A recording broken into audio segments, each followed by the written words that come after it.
ஒரு நாள் பசுமையான தோட்டத்தில் பல நிறமுள்ள பழங்கள் மரத்தில் தொங்கிக் கொண்டிருந்தன. அதில் ஒரு சிறிய மாங்காய் மட்டும் எப்போதும் சோகமாக இருந்தது. மற்ற பழங்கள் அந்தச் சின்ன மாங்காவை பார்த்து, "ஏன் சோகமாகவே இருக்கிறாய்?" என்று கேட்டன. அதற்கு அந்த மாங்காய், "என் நிறம் இன்னும் பச்சைதான். யாரும் என்னை சாப்பிட மாட்டார்கள். நான் எப்போ மஞ்சள் ஆகப் போகிறேன்?"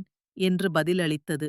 அதைக் கேட்ட மற்ற பழங்கள், "அழாதே, ஒவ்வொரு பழத்துக்கும் தனக்கென ஒரு நேரம் உண்டு. பொறுமையாக இரு, உன் நாள் வரும்" என்று ஆறுதல் கூறினார்கள். அந்த நாளிலிருந்து சூரியன் அன்போடு ஒளி தந்தான். மழை மெதுவாக வந்து குளிர்ச்சி தந்தது. நாட்கள் மெதுவாக நகர்ந்தன. பின்னர் அந்தச் சிறிய மாங்காய் அழகான பொன்னிற மாம்பழமாக மாறியது. அங்கு வந்த சிறுவர்கள் அந்த அழகான மாம்பழத்தை பறித்து மகிழ்ச்சியுடன் சுவைத்தனர். "வாவ்! இந்த மாம்பழம் ரொம்ப ருசியாக இருக்கு. பொறுமை இருந்தால் அழகான பலன் நிச்சயம் கிடைக்கும்."